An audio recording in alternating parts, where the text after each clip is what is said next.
Dave Schneider. I'm from Indian Trails Campground, and this is Emily from Lake Arrowhead Lake Campground. Arrowhead. Yes. Up by Lake Puckaway. And so we're going to get started. Welcome to the best seminar of the whole convention. Yes. There's a massive crowd coming down the hall, but we're not going to wait for them. We're going to get started, okay? So I'd like to just start by going around the room and just tell me kind of where you're from, and do you already have a river trip business, canoe kayak rental, or are you looking to get started? We're at Collins Fireside Campground down in Spring Green area, and we're a mile or two from two public boat launches on the Wisconsin River. Okay. So, and it's a very popular stretch of the river for canoeing and kayaking.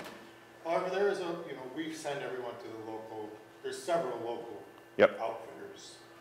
We have our favorite one, but okay. So just dabbling with the idea, see what it's all about. Okay, super. Hi. Holden Peterson, St. Cloud Clearwater RV Park up in Clearwater, Minnesota. And we are about a mile from the Mississippi River. Okay.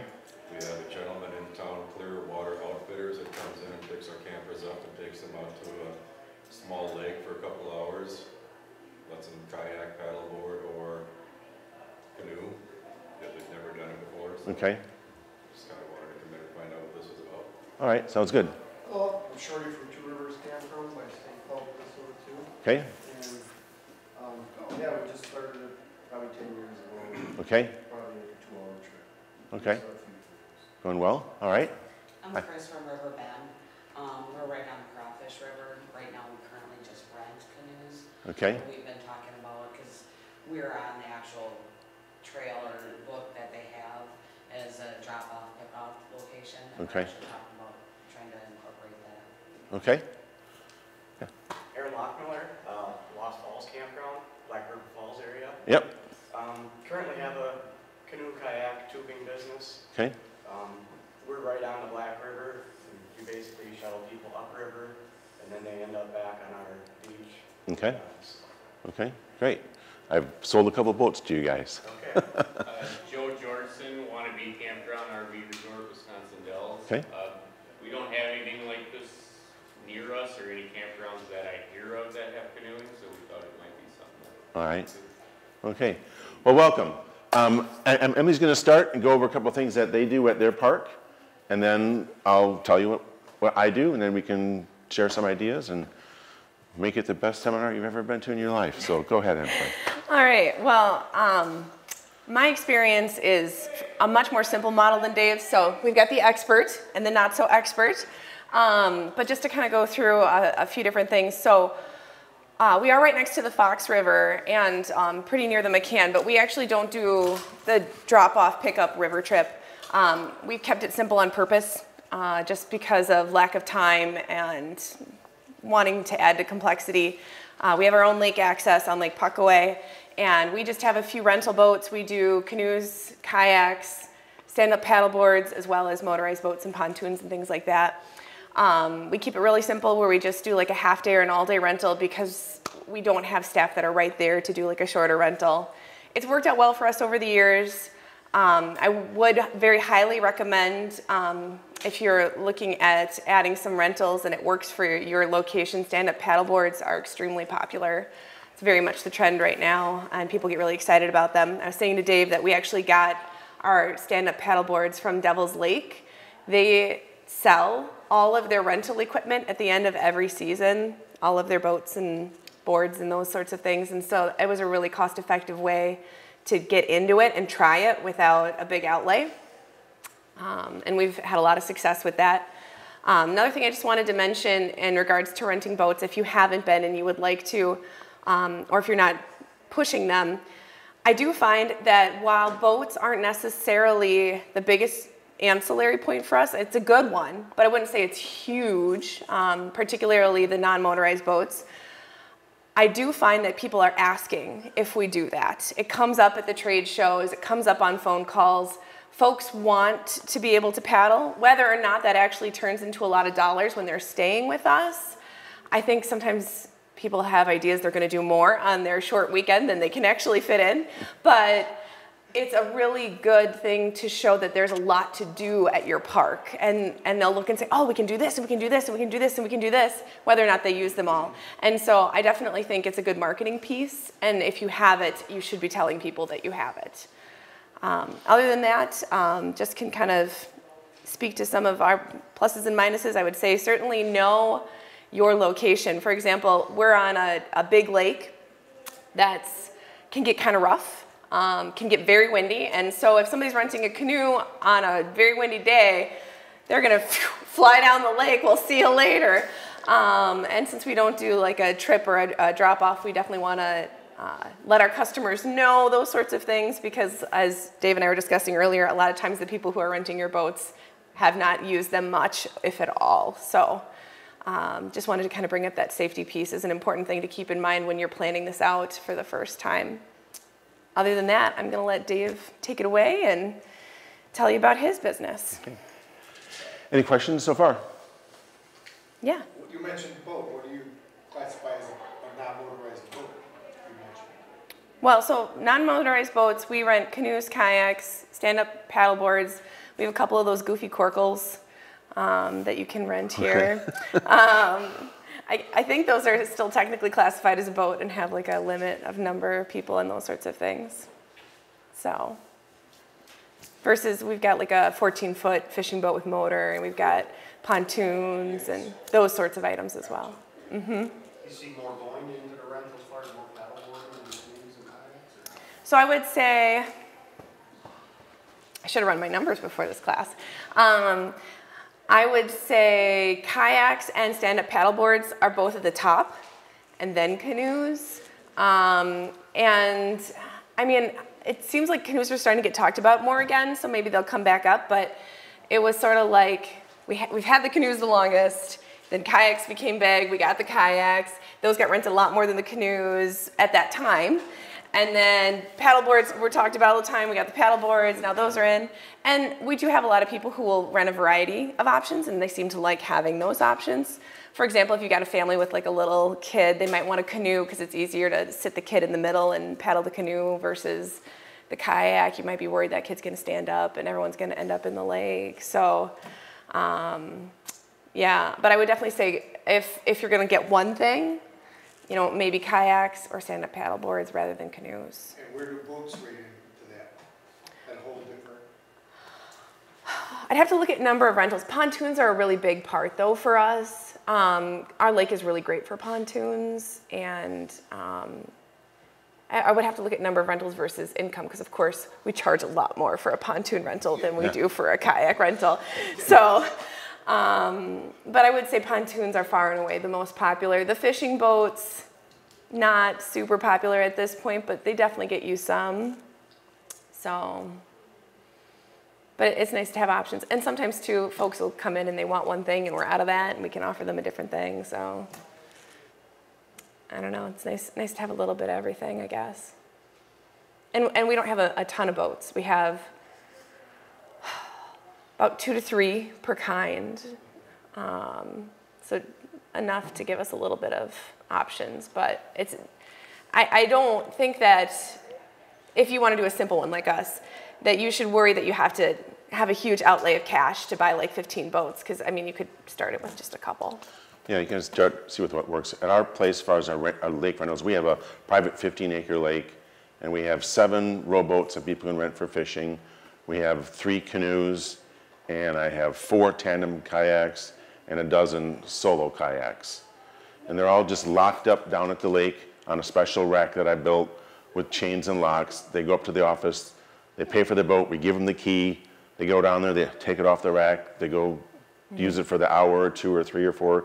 We also rent, we actually rent by the hour or by the full day. They put the boat back on the rack and they're done. Right outside our store, we have a small shed that's like 8 by 20 that is just lined, the walls are lined with life jackets on big hooks. So there's like 200 life jackets in there, and all the paddles are in there. So they just help themselves to the jackets and the paddles, go down the lake, unlock the boat, and then they put all that stuff back and turn the key in. So we don't really have to monitor it, manage it. It's all handled right from the office themselves. And we have, what, 16 boats down on the lake that are just kayaks. And it's really cool when every boat's rented. I always like to take some pictures because the lake's just covered with people. It's kind of neat. We have a very similar system. The only difference I would say is that we hand people the paddle because otherwise they take the wrong paddle. And they do it's that really sometimes. funny watching them trying to It makes for a use nice picture. the wrong paddle with the boat. Yeah, so now we always give them the paddle. But otherwise, yes, very similar system. It's all run through the office. We just don't have a staff member down by the boats to keep, really tight turnarounds and stuff like that. So we keep it pretty simple, but it works well for us. So we had a new person join us. Earlier before you got here, Weber just told us what park you're from and if you have a river trip business or rental business or you're thinking of starting one. Sorry I'm late. It's okay. Well, I apologize for that. That's rude. Kills you. Tim Davis from Log Cabin Resort in the Okay. Trigo area. So, yes, we have a river business. Okay, that's super. a pretty substantial part of our organization. Your previous owners of your park helped me get started. Awesome. John When, and Teresa are yep, fantastic. when I told them that we met them, we were friends of ours from meeting here at Waco. We were at dinner and I said, hey, we're going to start a river trip business. He goes, I got a bunch of boats in a trailer I want to sell. We cut the deal right there at dinner. Absolutely, that's John. Absolutely. And we went up there a week later, picked up all the boats, Yeah. and we were in business. So we're going to talk a little bit about river trip business. We actually have the Fox River running right through our property, which makes it real easy. You guys have the river running right through your property. No, what he's got going that's really nice is the river ends right in this beautiful campground. So he drops them off and they float back. We have to launch them in our place and then we got to go pick them up. And the challenge is, well, when do you go pick them up? Some people do the trip in an hour. Some people take 3 hours. So they're required to call us at a certain point along the river. I don't need my staff standing around there all day or having the customer stand there all day. We don't want them waiting. So we always have to coordinate that. Sometimes it doesn't work out so good. But anyway, I got a handout there. There's some papers back there. There's 5 sheets. Just grab those, and it's going to cover the list of things that I want to talk about today.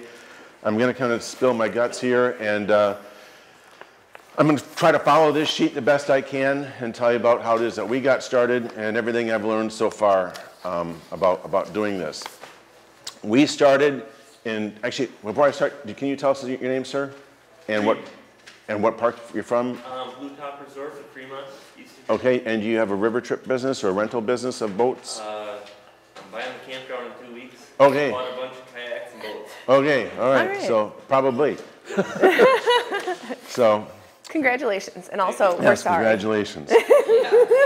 So how we got started is with Fox River went to our property, and I'm telling my wife, we should use this thing, and we had a nice situation where we can pick people up an hour and a half, 2 hours down the way. Well, the first thing we had to do was get in a kayak or a canoe with a chainsaw and go down the river and see if we can even go down this river. And we did that, talked to the DNR about what I should do and what should not do. They said just open enough so a boat can safely get through. Because you say safety is important. We don't want people getting hurt. There were a number of trees down that crossed the river. We just cleaned up so a boat can get through. Mother Nature dumps trees in the river. It's sure her thing. And the trees do serve a purpose for wildlife and things. So you don't want to just completely clear out the river. The DNR doesn't want you doing that anyway. So everyone else I've talked to, you want to just make it safe for your customer. Because a lot of your customers may have never been in a canoe or kayak before. You don't need them getting hurt, okay?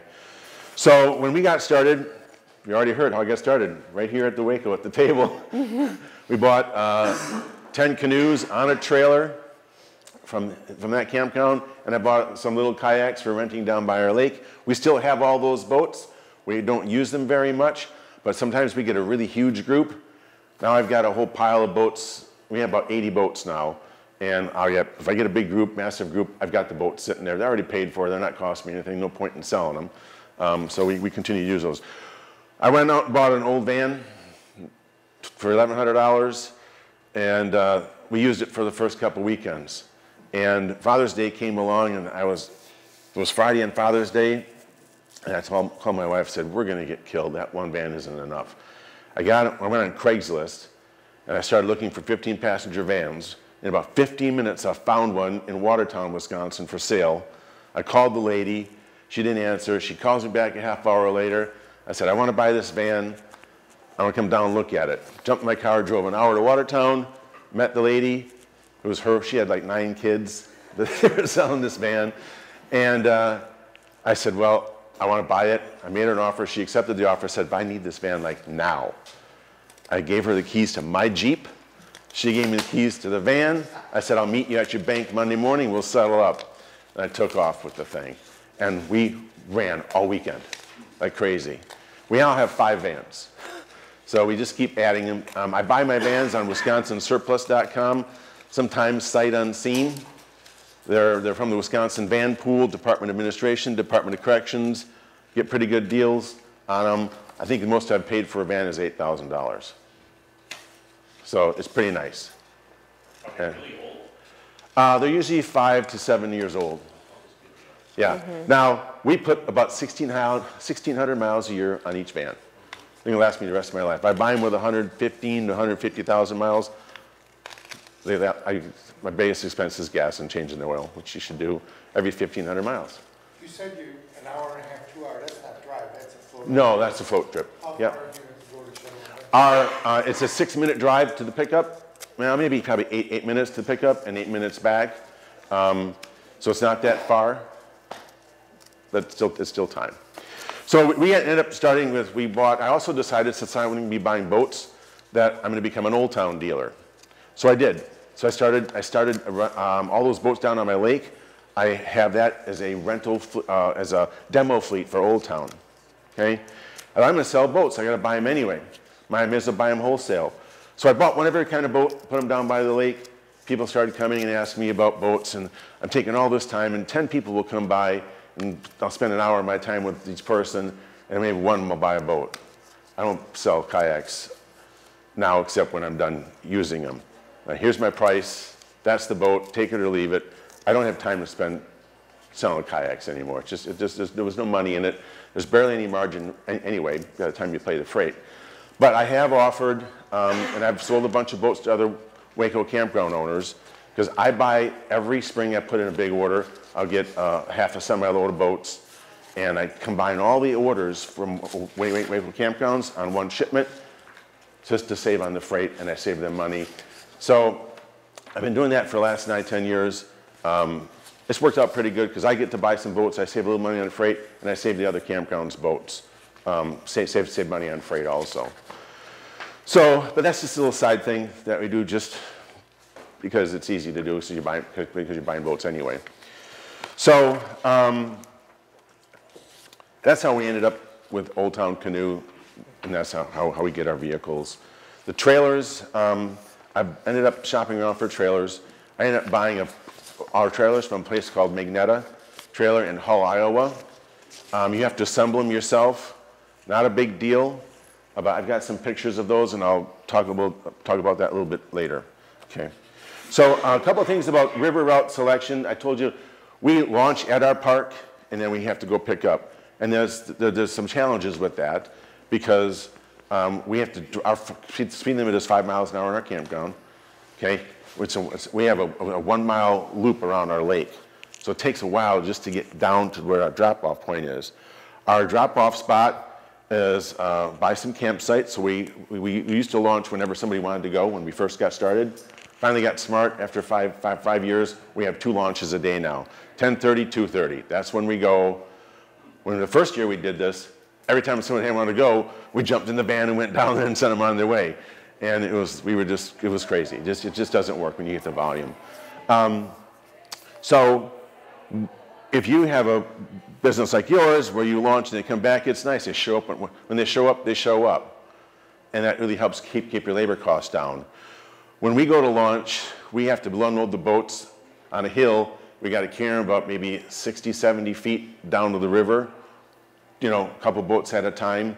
Our customers come down the hill with us, and then we go through our launch talk and we get them on the river. Okay, so it's a little bit more work, but it's what we have to deal with. Okay, we are fortunate that we can pick up at a DNR landing on Swan Lake, which is a public boat landing. Sometimes that's a challenge. You get down there and everybody and their mothers blocking up the whole roads with their boats trying to get to the boat launch.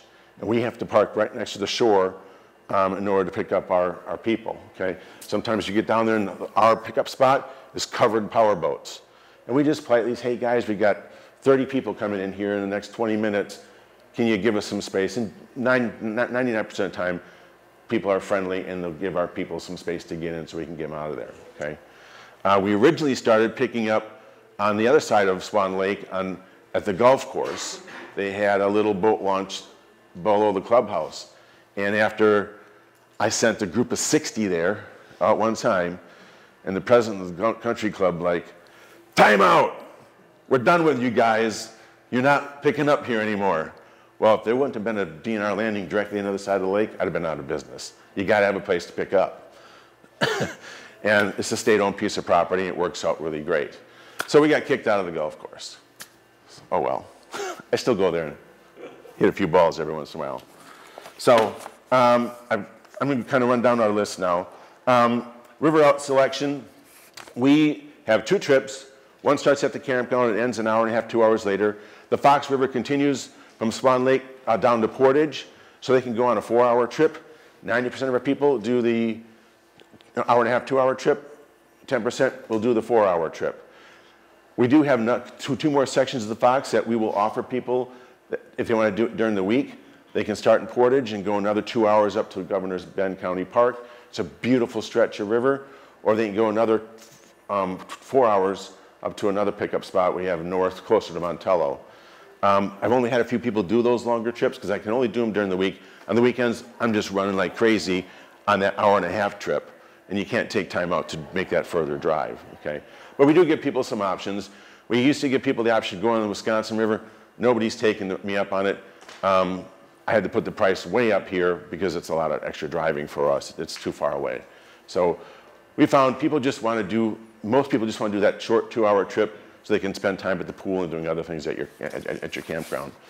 So when we started this business, we thought, yeah, we're going to make some money on this. I don't know if we make a whole lot of money on it, but I do know it brings people to the park. So I can't tell you exactly how many customers we have in the park because of this, but it's been a really big success since we did it. We started in 2009. We're going on our 11th year now, and it's part of what we do, and people expect it to be there. I don't see ever stopping it. So I know it's brought in a lot of extra business for us. We're not getting rich on it.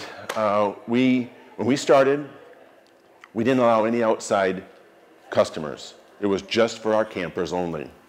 I wasn't sure what to expect. I know Wolf River up in Campground up by New London, they got a big tubing business. They put 30,000 people down the river a year. It's crazy. They have 19 security officers, a lot of drunk college people. They got to clean the river every week. I just don't want to do that. This was only for our customers. We did open up to the public about 5 years ago, so we get a few, not a lot, and I'm okay with that. We got a big campground. We've got a lot of other things going on. This just can't be a huge, huge part of our business. We launch by some of our customers' campsites, so we only want to go up there and disturb them twice a day. And we tell people before they reserve those sites, hey, we launch right next to you, but we're only going to be up there twice a day. I couldn't have a whole bunch of other people coming in. I don't want big groups of bachelorette parties and bachelor parties coming in. We're a family park, so we just don't want to do that.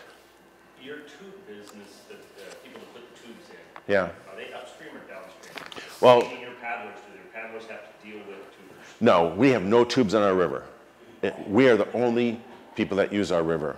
Yeah, that place is up by New London, Wisconsin, and they have a phenomenal business. It's just we couldn't put tubes on our river. There's too much debris in the river, and when the last 20 minutes of our trip, they have to cross a lake. Kind of hard to do that with a tube. Yeah. Now I wouldn't mind sitting down there all day with a pontoon boat, waiting for the tubers, you know, and then just drag them over to the beach. I'd be a great job. I'd love that, but I have 350 sites to deal with, so I'm not gonna have time for that. On that note of renting in your park, out of your park, I'll just real quick. We do rent to people outside the park, and for us, that's always been a good thing. We do make some money off of that. There aren't a whole lot of surfaces that we let people in the neighborhood take advantage of, but boats is one of them. We are one of the only options for renting boats on our lake, and it's a big lake. So a lot of folks are very excited about that. So depending on your market, it might be a really good option for you. We've found that as long as things are going well, it's a good getting along with our neighbors sort of situation to be able to offer them that they can rent the boats, or we even sell them launch passes sometimes because our launch is a lot better than the public one. But and as well as extra ancillary, and that's often something too that we'll do for like a local donation or something like that. If like the Chamber of Commerce is getting something together, we'll donate a free kayak rental or something like that for somebody to come out by us. So that's something that you can keep in mind as well. The reason I wrote this down on my thing to talk about is because when I decided to take people off the street for public, I had to tell my insurance company that they had to add something to my policy because I'm doing business with people that aren't specifically camping with us. So keep that in mind. Talk to your insurance company about doing business with the general public. Okay. I already talked a little bit about river safety, maintenance, and trimming. As part of our launch talk, I'm going to go over this in a little while, but you get a lot of our customers hardly ever used a boat. This might be their first time ever in a canoe or kayak. But I tell them it's okay, don't worry about it. It takes about 3 hours to get a handle on it.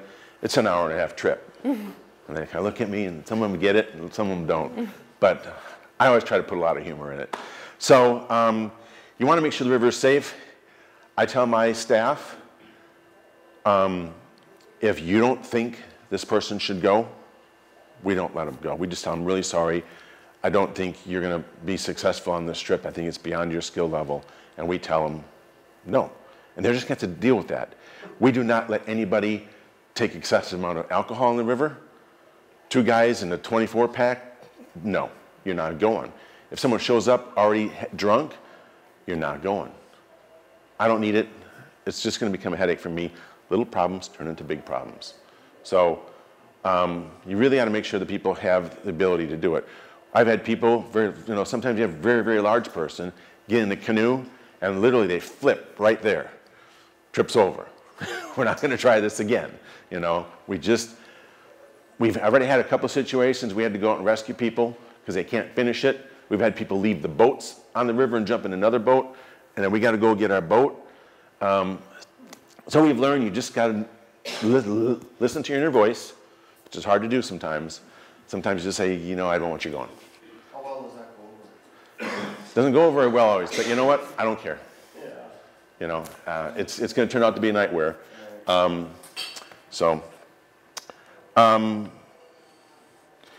The American Canoe Association, if you go to the website, there's a lot of valuable information out there. If you join the ACA, you benefit from that. They have some safety videos, some training videos, a lot of good information that can help you in your business, especially helping getting customers oriented before they go on their trip. Now, I've been on river trips all over the country, and I've been in some really crappy, junky old vans, and you get out of the van, they throw a life jacket at you, they tell you, there's your boat, and then they wait for you to leave. We have a whole different deal, okay? We have a 10 to 15 minute talk that we give. It's a launch talk. There's a checklist, and I actually gave you a copy of the checklist, okay, that we go over with every group before they hit the river, okay? I usually start off the trip by saying, well, I see there's a lot of little kids here today. I've got a book here that has pictures of all the plants you're going to see today along the river shore, and I'm going to take about a half hour and show you each plant and teach you how to pronounce the scientific name of each plant. And they all look at me, are you ready? And they all go, no. I said, okay, good, I'll just go on to my regular talk. But I try to have a lot of fun with people and joke around with them because you want to get them started. They're out there having a good time, and we do make sure they have a good time. So we have this book, and it has a picture of the entire river, okay? Aerial photos. So we tell them, we're starting right here at the south end of the campground. You're going to follow this straight line. They laugh. All the way down this river, there's a railroad bridge that they got to cross, go underneath, okay?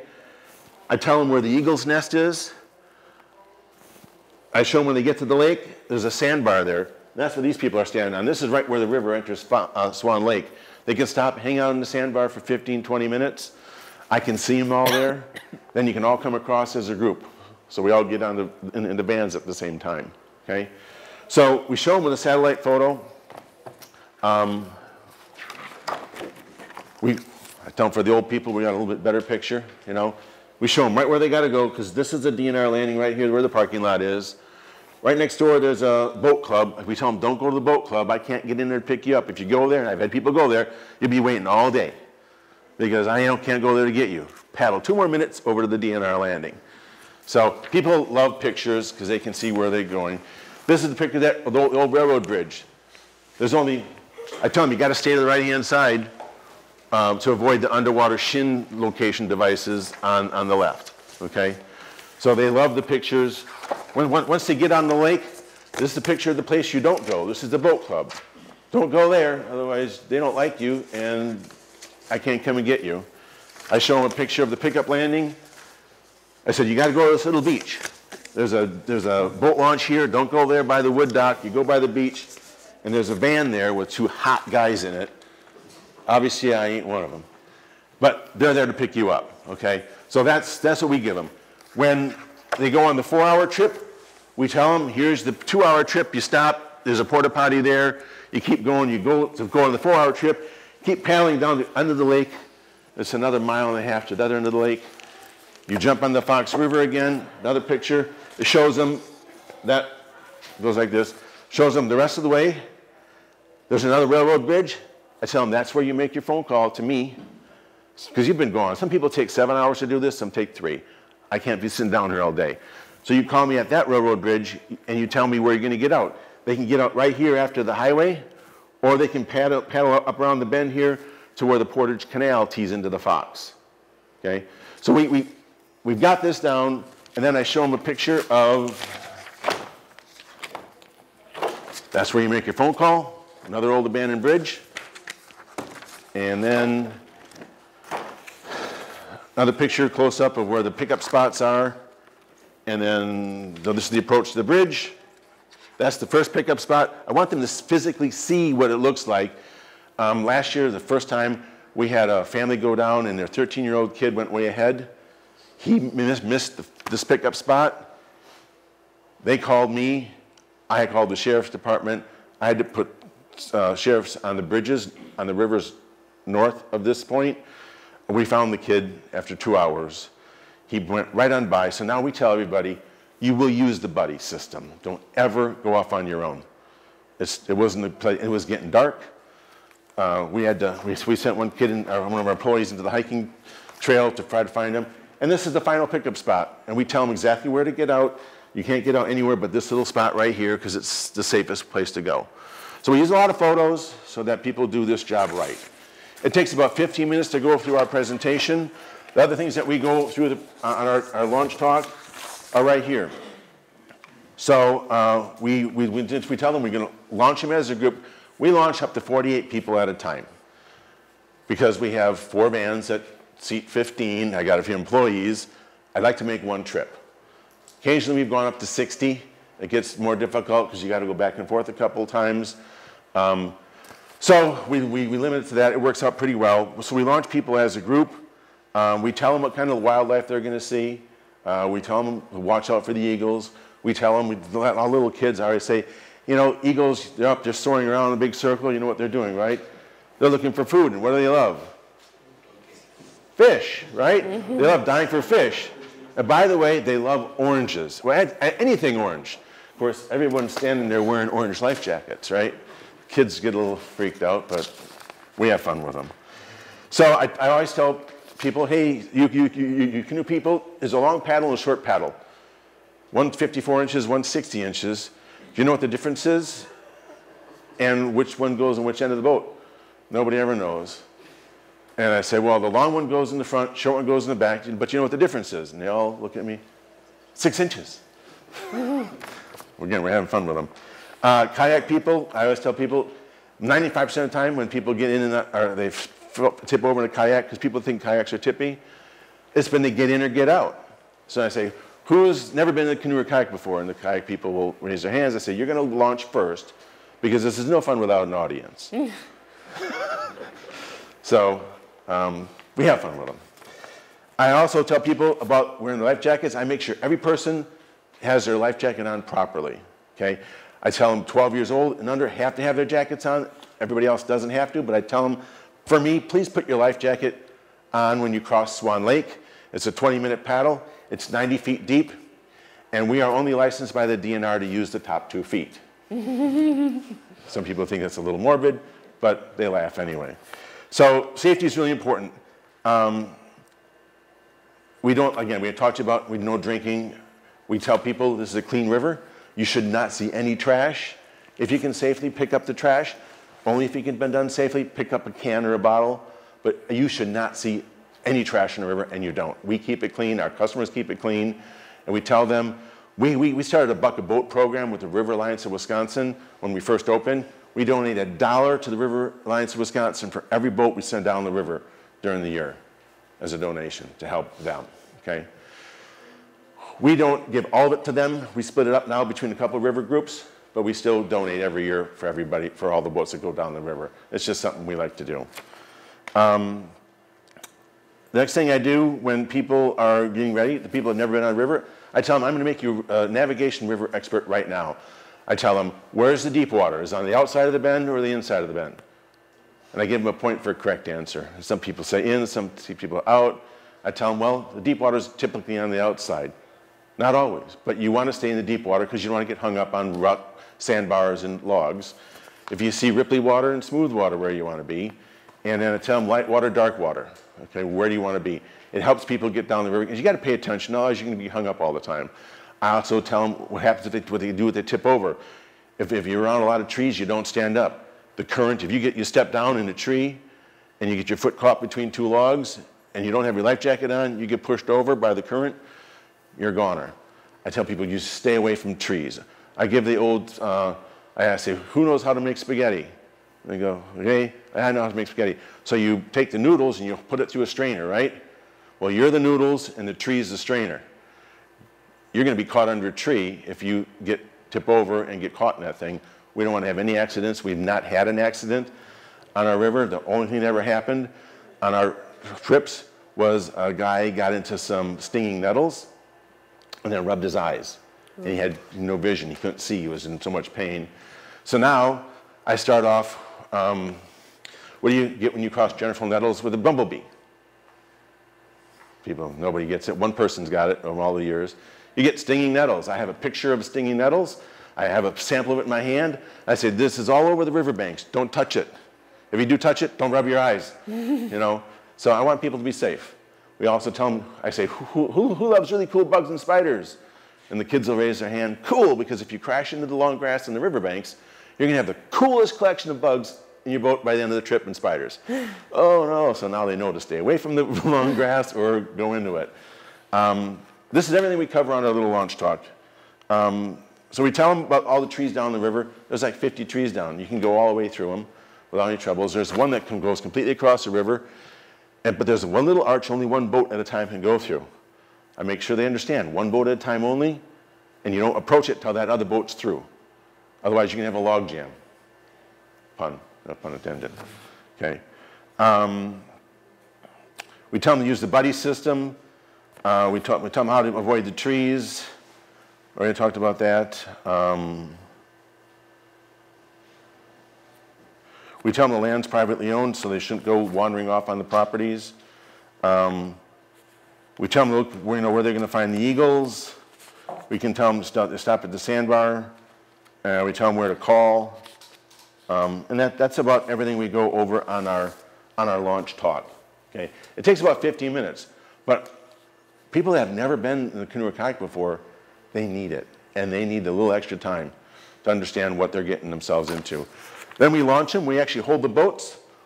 We get them in the boat, and we send them on their way. Okay? Any questions about launch talk stuff? Just a couple random ones. On your own launch, is it a concrete launch? No. The Fox River comes through our property, And you know, the river always changes direction. In 2008, when we had that big flood, we had this really nice little launch site. It was like a little horseshoe thing that came in that we launched in. 2008, that got knocked flat, and the river now goes straight. Well, Mother Nature filled it all in with beautiful sand now.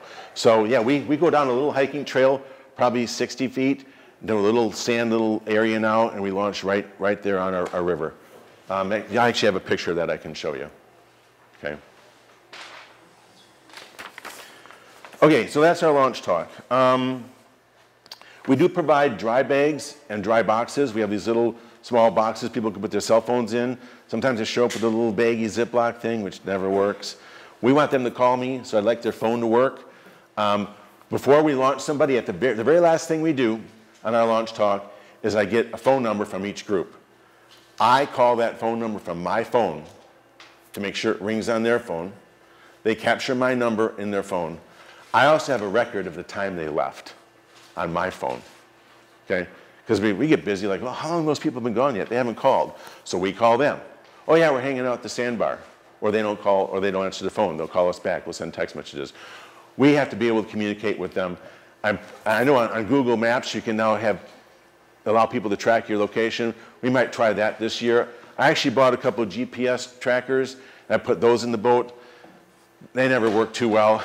Like, okay, it worked last week, but it doesn't work this week. So I think we're going to probably try the Google Maps thing so we can just they'll allow us to track their phone for 3 hours, 4 hours, and then we can see where they are. So we can plan our pickups a little bit better. Okay. We talked about the vans already. We bought those things sight unseen. We only use the 15-passenger 3,500 vans. Where did you buy those vans? WisconsinSurplus.com, other than the first one. Yep. There's every couple of weeks you'll see some vans on there from the Department of Corrections. You buy the ones from the Department of Corrections, they are used for hauling prisoners. They might not be as nice on the inside, but the ones from the state van pools, they're nice. I got 2 Fords. The interior is like new. They're 2004, but they look brand new on the inside. They're really nice. They haul employees with them to Madison, you know, and so they work out pretty good.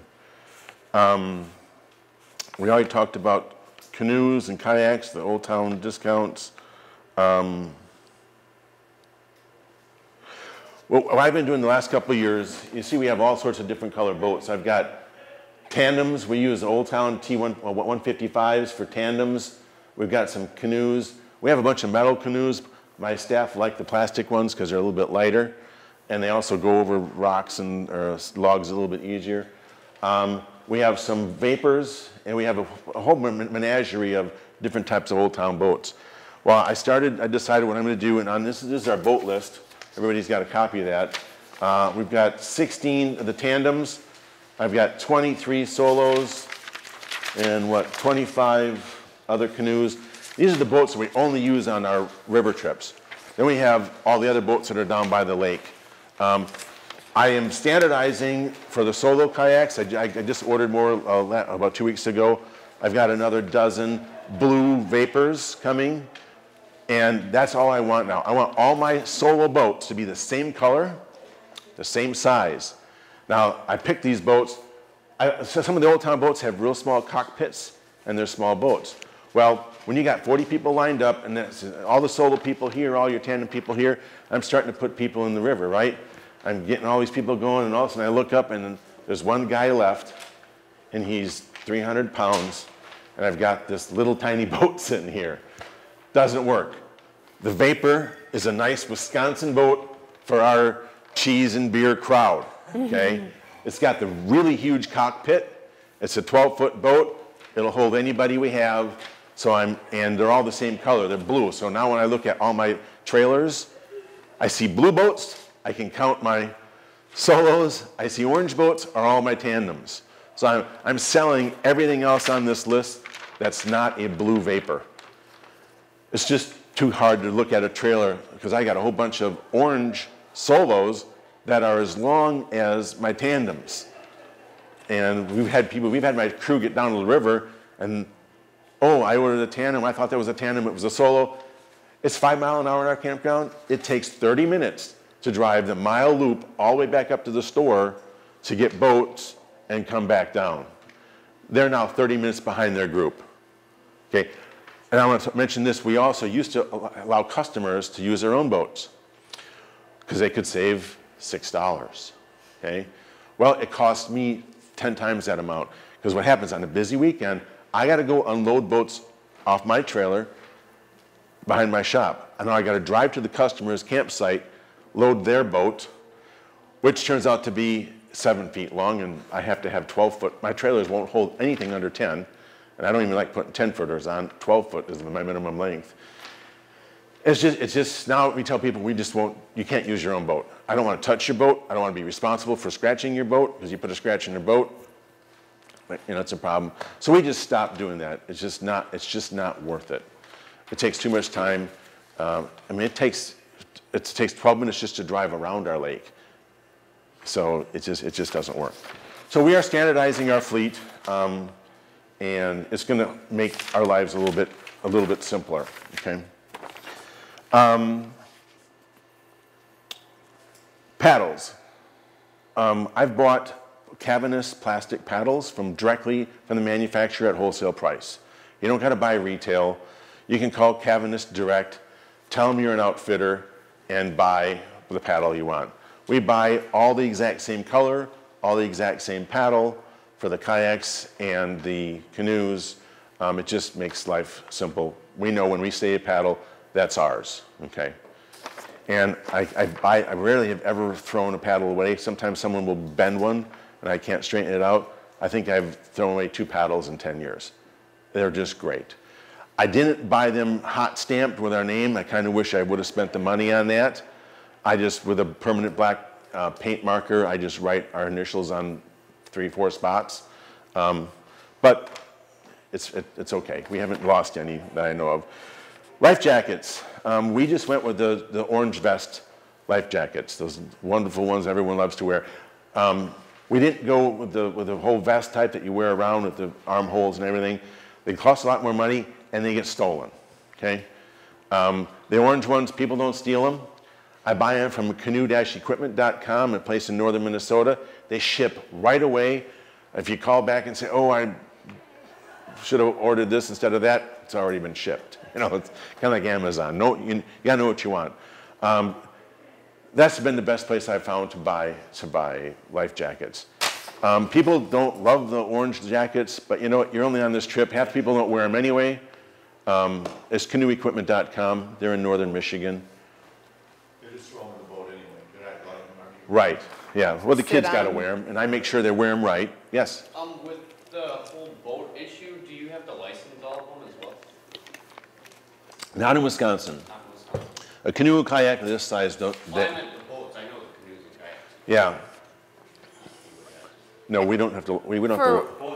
For rental boats, yes, we have. Oh, for motorized yes, boats, for the motorized boats, you do. We have licenses for them. What we do is we make a copy of the registration, laminate it, and attach it to the key. Because we have had the warden stop people and double check that everything is kosher. And otherwise, if you put it in the glove box or whatever, they're going to lose it. So we just attach it right to the key, so they've got all the information right there. We have rowboats on our private lake that I suppose they're 12 feet long. You might have to license those. We don't. It's a private lake. It's privately owned. It's our property. We don't license that though. Okay. You have a question? How do you bill it out? Do you bill it by the boat, by the paddle, by the canoe? How we charge for our river trips? We looked at pricing, and we charge, I think, $14 a boat, $7 a person. I think that's what might be charging. Double check. I didn't have much to do with this business last year. I was busy building 2 pools and 2 bathhouses. So I think I gave 2 launch talks all year. My crew handled it. We charge, $14 a boat and $7 per person. We don't charge for kids 3 and under. So that's for the hour-and-a-half trip, okay? This is all online. It's in our brochure too. For the 4-hour trip, it's $19 a boat and $7 a person. And that's additional? So Right. it's 14 plus 7 or 19? Yeah, so 2 people, so it's going to be 28 for a boat, in tandem. We charge for the boat and by the person, okay? Yep. A lot of places just charge a flat. for the boat. But we've done it this way because the solo kayak is going to be less expensive than the tandem.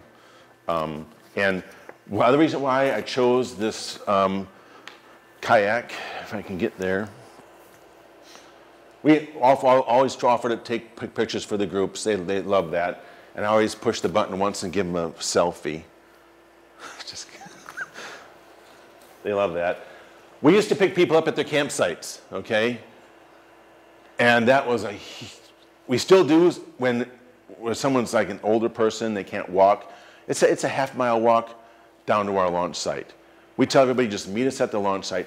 We used to do this all the time. We got three vans, 3 trailers, loading all these people up at the campsites. And we always drop them off at their campsite when we come back. They love that.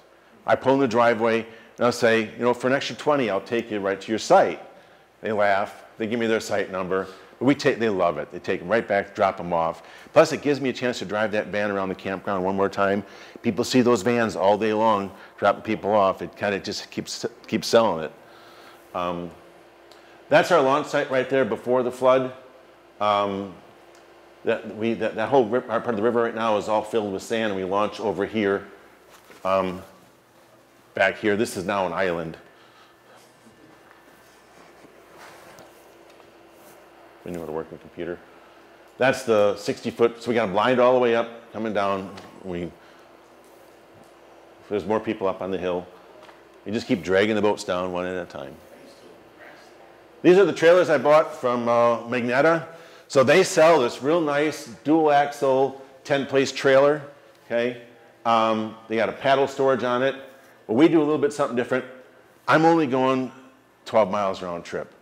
I don't need a dual axle. I buy the 8-place, and I order 4 extra arms, and I slide them down a little bit, and I turn it into a 10-place, okay?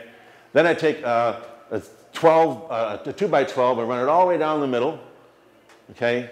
And I also then put, that's just pictures of strainers. This is what the river looks like, not in the area that we go. Originally, I'll take a little off track. From Partyville to our campground, we thought we were going to use that part of the river. Well, me and a buddy went down it one day. It's about a 2-mile stretch. Took us 6 hours, and there were 3,000 trees down the river. We're like, well, we ain't doing any business here. So we had to go the other direction. So we don't use that part of the river. And that's what it looks like. The whole river is like that. Okay, the kayaks. What's nice about this old town, it's got a little child seat right here. And you can take that child seat out, put a dog in there, or you can just let a child sit there. But it's really nice for kids, for people with kids. Which one is that? The T155, or the 155 tandem. It's got the double cockpit. Is that a kayak or just a really big thing? No, that's a kayak. It's a kayak. So that's why we've chose it, because you got that 3rd seat for the little kids. It's kind of a heavy boat, but it's great for this. And this is the Vapor I told you about.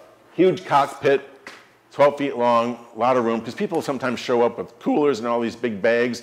And I tell my staff this, when you see somebody getting into one of these smaller kayaks, they stick their feet down there, then they stuff a small cooler in between their legs. What happens when they tip? They're trapped. We don't let people do that. We say, sorry, you cannot take all that stuff, jam it between your legs.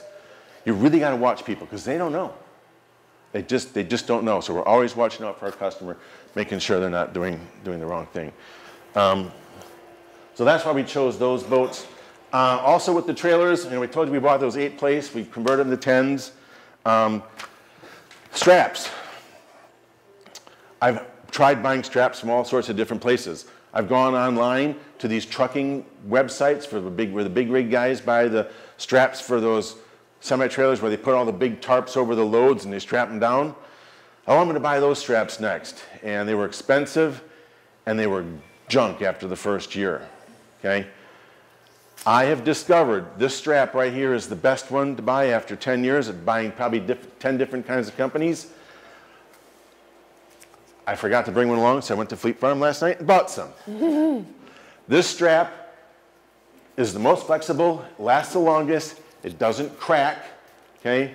And it's from Fleet Farm. It's by a company called Erickson EPDM.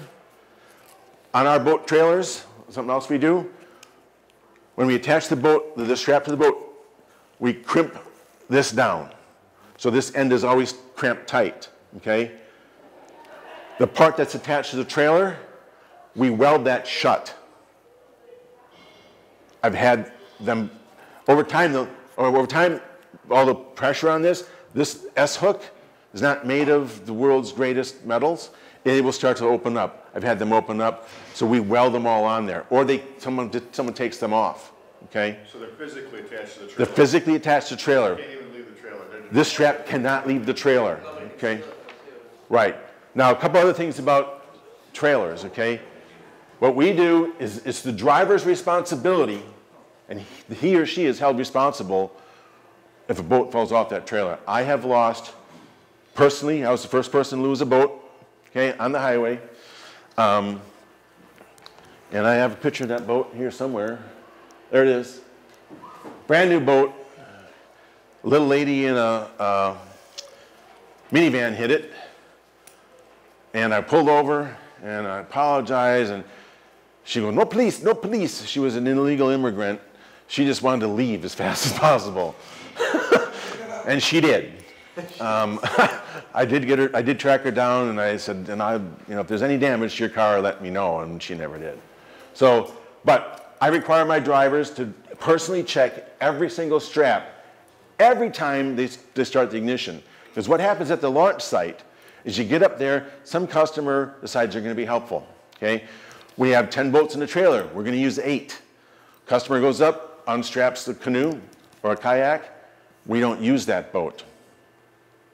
We didn't check it. We start driving down the road. Boat flies off. We're like, I thought we had 2 boats on the trailer. What the hell happened? So you got to check every single time. Check your hitch connections, double check your light connections, everything you drive, because customers who are trying to be helpful, we don't let customers handle the boats. We don't let them help load the trailers. We don't let them unload the trailers. We don't let them help put the paddles on the trailers or do anything. We have to be responsible, okay? So, might have been another picture I passed up here. Do you mind me asking what, I know you kind of customize the 8-place, make it a single, what's something like that run? The 8-place, I think it's like $2,400 maybe. Not bad at all. Yeah, now the ones, when we bought them, they came in white painted steel. They don't sell painted trailers, they only sell galvanized now. Okay. Yeah, and I actually, if anybody wants to buy some, I need to order another trailer, okay? And we probably can save some money if we go together and get a couple of them. I know there's another campground that wants to buy one this spring, so I'll probably call them and say, hey, we can get a better deal if I buy 3. I'll just buy all 3, I'll get a discount and ship them all in. This is my paddle storage. I told you on the trailer, I put that 12, to the 2x12 all the way down the trailer. It hangs off 3 feet off the back, 3 feet off the front. I take these things, I cut the bottom out of the top one, and I attach this right to the board, and all my paddles just stay right in there, on the front and on the back of the trailer. You can kind of see here. I used to have a Menard, the old Home Depot bucket. Well, they split. They don't hold as many paddles, so I went with the 2 milk crates with the bottom cut out of the top one. They sit straight up and then you strap them. They sit straight up, and then there's a strap right here. We throw a strap over them, and we're done. Okay. Like I said, this is the same Magneta trailer. It's the 8-place single axle. I also got rid of their lights, and I put LED on. I hate dealing with trailer lights that don't work. The LED, now when I buy a trailer, I don't own a trailer that doesn't have LED lights on it. I also don't use frame grounds. I run the ground all the way up and go through up to the vehicle. I never use a frame ground. Doesn't work. You're always down there dinking around with it, it just doesn't work. These are things you learn. That's why I'm sharing it with you. Everything I've learned, I'm gonna tell you, okay? Yeah, so this is us giving a launch talk back when I had long hair. What else did I have here? No.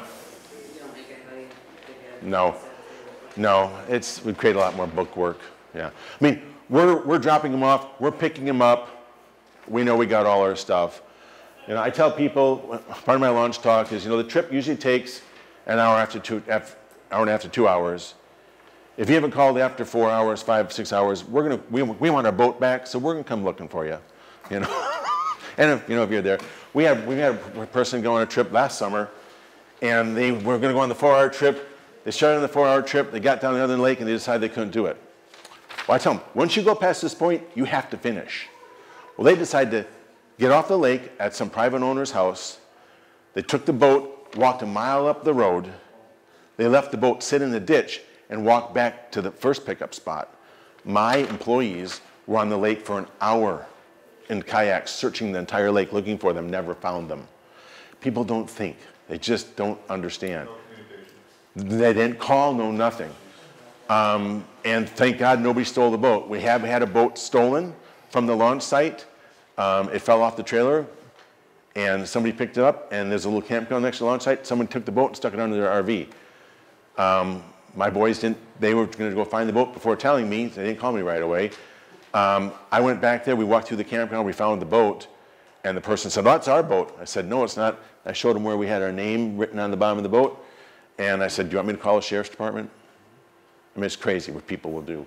But, so, that's what we do with boats. If you have a loss of a boat, like you had with that one customer, do you charge them? We haven't, we've been nice, you know. We've been nice. We've always gotten the boats back. But, you know, So people. you got the one that they dropped off at the rail? What's that? You got the one that they dropped off at the rail? Yeah, it was still there. Thank God it was still there. So. On the topic of boats, deposits, and security issues and those sorts of things, we do not do a deposit for our non-motorized boats. We do a security deposit for our pontoons in particular. We don't actually do a deposit. We hold their credit card information. It has to be a credit card, not debit card. We do charge people for damage. We have charged people for damage. It's not fun, but they usually know that they have done it and that they will have to pay. We do inspect the boats when they go out and when they come back in both. And again, we don't do it with the non-motorized boats, but with like the pontoons that are worth a lot, we have the customer stand right there until we have completely inspected the boat, which and you have to includes for safety issues. Yeah. You know. Yeah. And you know, similarly, we go through a long talk with them and those sorts of things, but if they damage it, they have to pay for it. And you know, sometimes their insurance will cover it for them, but most of the time they pay themselves. It's never fun, but it happens. Something else we do with our trailers during the wintertime, this picture was taken the first year. I make sure all these straps are not over the tops of the boats during the wintertime. Otherwise, they're stretched out and they're junked by spring. So we just unhook everything. We put ropes over them because we've had windstorms in the wintertime come and empty the trailers. So we still use ropes to keep them on the trailers during the wintertime, but your straps will get destroyed if you leave them hooked up. And like I say, these straps are great. If anybody wants to take a picture of this UPC code on here, you can do that. You know, save you some money from going through the pain I had to buy straps. We also like our employees, you know, when they're climbing on these trailers, to wear safety glasses because you're pulling that strap over the boat and you're hooking it on a hole. We actually just drilled a hole in the bottom end of each one of these tubes, okay? I think these boat trailers come with like an eye bolt you can put through there. Well, the eye bolt's not real handy because you have to go over the top of it. So we just drill a hole in the bottom and hook it on there. But safety glasses are a good idea for your crew in case one of these straps would break. Because straps, they do break every once in a while and you have to replace them. Before the season starts, we inspect every single trailer. Any strap that looks questionable, we just replace it. It's $1.89. Just do it. You don't need the hassle when you're down on the river. We keep extra straps in the van because if you have a problem and you're down in Portage, you can't drive home. You got to have the extra stuff with you. Okay, those were our vans before we got the fancy stickers on them. We eventually got all the vans stickered up so we get a little advertising as we're driving around. Are those just magnetic? No, these actually are they're stick-on. Yep. My brother-in-law made these for me, but you can get a sign company just to do that for you. So we have 5, we just got the 5th van a couple months ago, but they work nice. I mean, I like to keep nice looking vans. I actually took, when I bought these vans, I took them right to the body shop. I spent $500 to $800 getting any little rust spots taken care of. I want my vans to look nice, okay? No rust. I've got my oldest one, now it's starting to get some rust on it. I haven't fixed the rust because I'm just gonna replace it. It's got 207,000 miles on it now, and I'm just not gonna do that, okay? So, any other pictures in here that I just blew by? I don't think there really were. That's the strap, the same one. Oh, mapping out your distance. Customers say, well, how long is this trip? You can go to Google Maps. If you right-click on any spot on Google Maps, the bottom of the pop-up window, measure distance. And you just start clicking, click, click, click, click, click, click, click, click. It tells you how long it is on your trip. Then you can tell your customer. I also use Google Maps for laying out all the electrical in my campground. I can measure from site to site, exactly from pedestal to pedestal with this tool. It's awesome. You do a print screen, you can save that as an image. You can put it in your little book. Our trip is, what was it? It was like 1.8 miles to here or something. And then so our launch site, so our pickup spot's over here, so it's almost a full 2-mile trip. It takes 2 hours. The second half of this trip on the same river is 6 miles, it takes 2 hours. It's not as windy. It's like a straight, long bend, so people can go 6 miles in 2 hours. It just takes a lot longer. But people appreciate seeing where they're going visually, okay? There's a copy of our waiver in there. You need to share that. Your insurance company is going to want to see that, okay? I wrote that myself, but I copied it off of websites from other outfitters, and I merged the pieces I felt comfortable with, what I wanted to do, and then I gave it to my insurance company, and they gave it the blessing, okay? So they're happy with it. I'm happy with it. We already talked about that stuff. We talked about. We keep it 7 years. Yeah.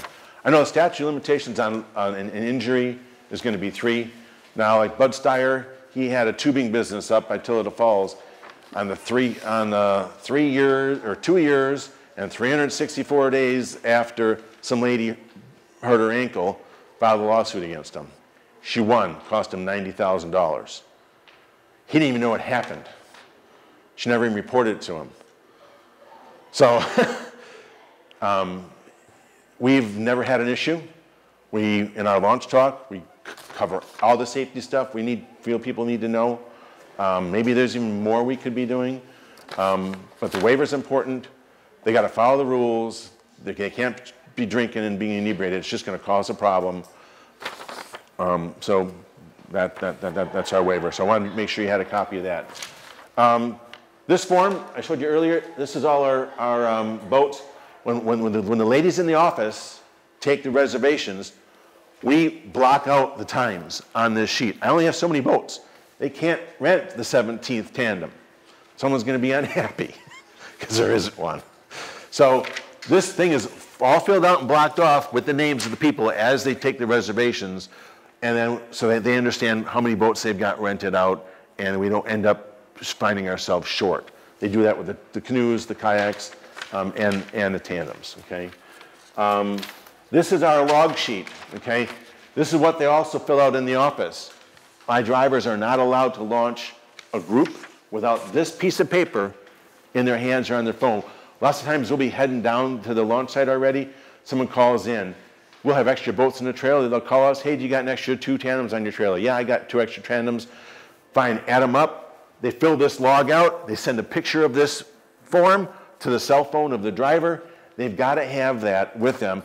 We don't want, when we take attendance, when we gets there, we hand out the paddles, and we hand out the jackets at the top of the hill. We give our launch talk. We take attendance, make sure everybody is there. We got to make sure they're there because you know what we're going to do at the other end? Make sure everybody's there. If I didn't, people have not shown up. I don't want to be having my guys on the lake for 3 hours looking for someone that never went. When we pick people up, we take attendance. as they get off the lake.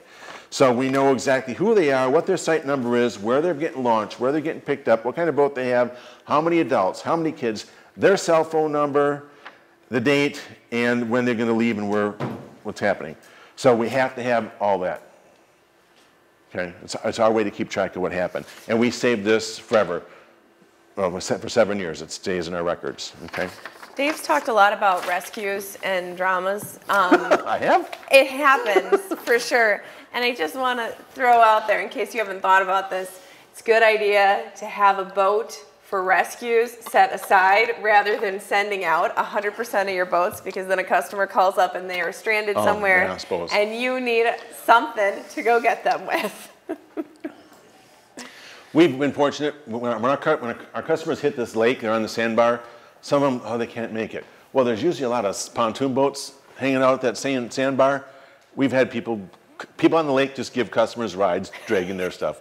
I don't care, at least I didn't have to go get them. We do keep a set of binoculars in each van, so we can look up there, because you can't really make out very good who it is, or if it's our boat or somebody else that's on the lake. We keep binoculars so we can see, who's out in the water. Because people do some dumb things sometimes. Do you have a pontoon to go pick people up with? I have a hurricane deck boat. I've never had to put it in the water to go get somebody, because we're already there. We just jump in a kayak and we go do what we got to do. We keep extra ropes so we can tow them back. Yeah. And honestly, sometimes I give people the rope because the mom and dad insist being in the canoe, and the 2 kids are in another canoe, and the kids want to be together, and I'm like, I know they ain't gonna make it. No. So I say, here's a rope. I just give them the rope because they're gonna need it anyway. So, let's see. We talked about exchanging phone numbers. I told you how we schedule our trips. We talked about bucket boat already. Yeah, missing boats and customers, things that people have done. I'm sure you guys probably have stories of things that people have done. So we try to, in our launch talk, do the right thing to help that not happen. The biggest thing is the buddy system, and then no alcohol thing. I mean, they can take alcohol, but they're just not gonna, we don't allow them to take that much. We don't allow glass bottles on the trip. It's just not happening. You're just gonna have to leave it here. Just like the airport, they're just gonna take it away from you. Have you had people try to take abundance of alcohol and had to tell them no? Oh yeah, we just tell them it's not happening. Yeah. I mean, I look at the number, 10 people can share a 24-pack, but 2 guys don't need to be drinking a 24-pack on an hour-and-a-half trip. It's not gonna end pretty. It happened one time, and it wasn't pretty, and I'm done with it. And that's why I'm just not, that's not the kind of business we have. We're a family campground. We don't put up with any inebriation, even at our campground. We don't put up with drunk people. They get kicked out. So I don't need them on the river either. Just a quick question on that. Campground, it's like quiet as well. But if there is a drunk person, let's say with a couple kids, and they're obnoxious, can't really kick them out, or do you? I mean, last year I yelled at a guy, I said, you got to leave first thing in the morning. He booked it for a week. He left in the morning. Yeah. But I really wanted to kick him out that night, and so did the campers around him, but I wasn't going to send him off with 2 kids. Yeah, you can't send somebody off with drunk in the car, but you can have the sheriff's department take them away for you. Mm-hmm. That's what you got to do. Or have them call someone to pick them up. The sheriff will say, you're leaving right now, and you need to call for a ride. And then the sheriff takes them out on the side of the road, and they sit there until their mother shows up, or their grandmother, or their brother, or their uncle comes to get them. Okay. But we just don't have time for people who are a problem. Our customers are families with kids 0 to 12 is 85% of our business. So we just don't want to. Car and their camping equipment and all that, they just leave it until they Yep, you come back the next day. We've told people they're not allowed on the property. Your friend's going to have to come get your trailer. Yeah. Once you get kicked off, you're not coming back. Somebody else has to come get your gear. You are not coming back on my property. Yeah, not happening. No, everybody else appreciates that. Yeah. Right. Procedures for loading trailers, checking straps, lights, and driver's responsibility. I don't want my guys driving over 45 miles an hour. It's an 8-minute trip. There's no reason to go 65. Go slow. Car seats. People show up with kids. Well, they never bring their car seats. But I'm the guy behind the wheel of the van, okay? You also can't have open alcohol in my van while I'm driving you, okay? Because I'm still going to be in trouble, right? If there's a kid that belongs in the car seat that is not in the car seat, the driver's in trouble. I don't want my employees who are, 18, 19, 20, 22 years old in trouble for that. They don't need that on their record, okay? I know you guys, well, your minimum driving age was 25 when John and Treese had the campground. Is it still 25? 22? Okay. Insurance company. Our insurance company will let me probably put a 16-year-old behind the wheel. That ain't happening. Responsible with good driving records. They got to be out of high school, okay? And they have to have driven a couple of years. If somebody got their driver's license at 18, no, they're not. They got to have 2 years worth of driving experience, good driving record before I let them behind the wheel. They're going to go, we drive through town. It's not a fast trip, 45 miles an hour max. I still had one of my young guys flip the trailer last year going around the corner too fast. He had a pothole, the whole trailer dumped over, okay? It's going to happen. Hopefully that's the first and last time. But full canoes and kayaks, yeah, trailer landed on its side. He was too afraid to call me, so he called his brother. Another conversation. So car seats. If you're really worried about the car seats, what we do is we tell people you need to bring the car seat. You put it in, you bring it. We put it in our van before you leave. We make sure your name's on it, and we make sure that van, because you got 4 vans running around. You don't want to go pick up the guy and the car seat's in that van. Okay, so we make sure the driver has that car seat in that van, so when we pick him up, that car seat is in there. There's only one way to get around this car seat law. Do you know the way? Well, I suppose there's 2 ways. No kids, which we're not going to do. Or a bus. Taxi license. Oh. If you get a taxi license from your local county, even though I'm not in the taxi business, they'll give me a license that would make me exempt from the car seat law. Okay?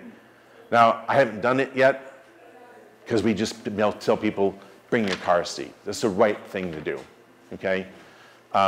If somebody didn't have one, they forgot it, whatever, the taxi license would cover your driver, so the sheriff wouldn't give him a ticket, okay?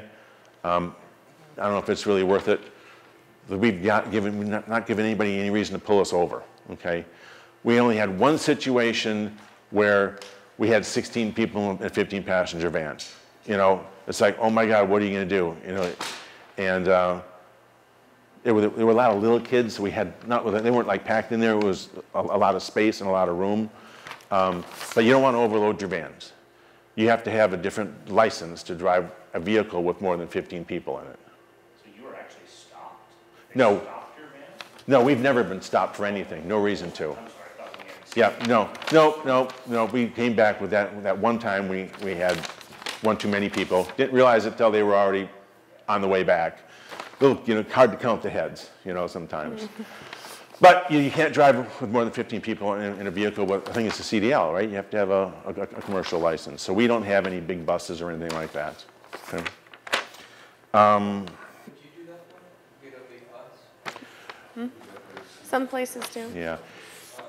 And part of the reason we don't, up in our launch site, we don't have room for a bus. Our guys have to drive up a one-way road to get to the launch site past 8 campsites. When we leave, we have to back up all the way. We have about a 250-foot backup we got to do to get out of the launch site. Now the procedure is one person always walks next to the trailer as the other driver backs, so that no customers come up, no kids come running out from behind a truck or a van or a tent and get run over. So our guys are great at backing up. We've all become experts at it. We got a long ways to back up out of that launch site. But you got to have another person watching for you. So you run 2 people in each of your vans? Yes. 2 employees? Yeah. Yeah. Well, sometimes, as long as there's an extra person to watch the backing up. So if 3 vans go up, I got to have 4 people, 1 person monitoring that backing up. We don't have the beepers on the vans, the backup beepers. And even if I did, I'd still have that person there making sure Nobody comes out. We have customers sometimes park their vehicles real close, and now we're sneaking in between their $50,000 pickup trucks. They usually move them when they see us coming, if they're smart. Okay. After each trip, all our boats are on the trailer. We take them up to the shop. We got a big pressure washer type hose thing. We rinse all the boats off. We clean them all up, and they're dry by the time we get back to the launch site again. So we make sure that that's done. People like to have a clean boat for some reason. We should make sure they have them. On all our boats, we drill a hole in the front of the very, very front of the boat. So when it sits on the trailer, all the water runs out. We drill holes anywhere where the water sits in those boats when they're sitting on the trailers, so the water drains out. If you don't do that, you flip the boat over, the next person gets in and it's full of water, and then you gotta take it there. We always keep towels. Sometimes they don't do as good a job as they should cleaning the boats. We keep a bunch of old beach towels. For some reason, we have a lot of free beach towels. I don't know why, I don't know where they come from, they just show up. So all the beach towels that people just leave behind all year, we got a huge box. We keep those in every van, and we wipe the boats down with those. Because you want to give them a clean boat. It's just all part of having a halfway classy operation. Okay, overnight trips. I promoted overnight canoe camping for a couple years. Talked to a dozen people for hours on the phone. One person has done it. I actually went out, scouted 7 places to camp on the Fox River between our campground and her campground. She's the last stop. And I haven't anybody made it to you yet. But I've had a couple of people go on these trips. A lot of people talk about it. You spend a lot of hours talking to people, and not many people do it. So I don't really spend a whole lot of time promoting that anymore. It's just not really worth my time. I'll do it for some of my local customers who are actually in the campground, but I won't do it for off-the-road people, because it's just, they waste your time. They don't want to spend any money, but they want you to shuttle them whenever they want a ride. It just hasn't worked out for us. I mean, it might work out for somebody else, it just hasn't worked out for us. So we don't really do the overnight trips, except for people that are in the campground if they really want to do it. And it works out pretty nice. I have 2 private landowners that allow people to camp on their property. I take $100 per person deposit, because I want that landowner to know that if you have any problems with those people, they're getting off the river right away, and you get the $100 per person. Because I want that landowner to be my friend. When I call them up and say, hey, I got some more people, they say, sure. When I first approached these landowners, they said, we've done this before, it'll never work. People are drunk and they're leaving beer cans behind. I said, not my customers. I promise you, these are families, you're never gonna have a problem, and it's worked out pretty good. Again, I try not to do it, but if somebody wants to go, we'll do it for them. Okay. And we have the whole thing mapped out on a page. It's all mapped out on the river. Everything's been identified. They know what the campgrounds are they can stay at. There's a couple on Buffalo Lake they can stay at, and go all the way up to her place. So it's kind of neat. But we don't try to do it. Yeah. Is the DNR interested in developing? I'll tell you, we do hundreds of multi-night Really? trips all year. Yeah. But the DNR has really mapped out and created specific sites Yeah. that are Yep. primitive camping. Yep. But there's wiring there. There's some of them have picnic Yep. tables. Are they interested in doing that? Well, they are and they aren't. I actually been on the board of directors for the Fox Wisconsin Heritage Parkway for the last 6 years, and that was one of their missions, was to set up that Fox Wisconsin Heritage Parkway all the way up from Green Bay, all the way down to Portage, and all the way down to the Mississippi. And we had DNR on the board with us, and I've actually been paddling slowly from my place all the way to Green Bay. I've only made it up to Princeton so far. I get on the river once a year. Last year I didn't even make it at all. And I'm scouting out where all the campsites can be. And I plot those as I go. The Fox Wisconsin Heritage Parkway is kind of in the dormant state right now, okay, for funding reasons. A lot of things changed. A lot of the funding that was helping grants that were available to that organization for setting up this kind of thing has dried up for a while. I'm having trouble getting the DNR to cooperate with in making this happen. I've actually stopped working on the project myself. I worked on it for probably 4 years, and I've just stopped. It would really be wonderful to make it happen. I've actually gone through and check the ownership of all the land on the Fox River from here to Green Bay to identify potential private landowners and public lands along the way. And there's places that there's DNR land along the way, and I've identified some really nice little campsites, but they say they cannot develop as a campsite because they can't get rescue vehicles to it. They just won't do it. If they don't have a way to get access for the local fire departments or EMTs to get to that piece of property. It's surrounded by marsh or something, so they just won't do it. So. I wonder what's different. There are many campsites on that. You're on federal land, right? Yes. That might be the difference. Right, you can get away with a lot more. Yeah, yeah. I know you guys have the whole permit thing you guys have to deal with too. Yeah. And then when the federal government closes, they shut the river down, don't they? Yeah, but I mean, So far, that's January. how so do you that's shut a okay. river down? But they do. It's unbelievable to me that they can do that, but it happens. Any questions here? I'm just scanning down my list to see if I've missed anything. I'm spilling my guts to tell you everything I've learned. Maybe it'll save you some headaches down the road and save you some time and money.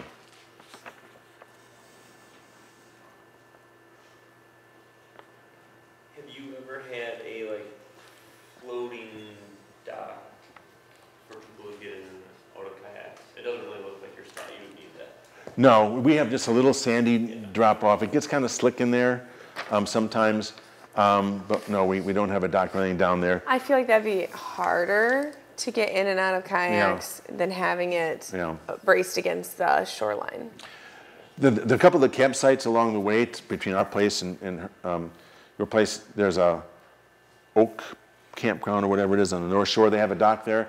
I tried to get out there, and it was almost impossible. Their dock was so high off the water, you couldn't get out of the boat safely. It was very difficult.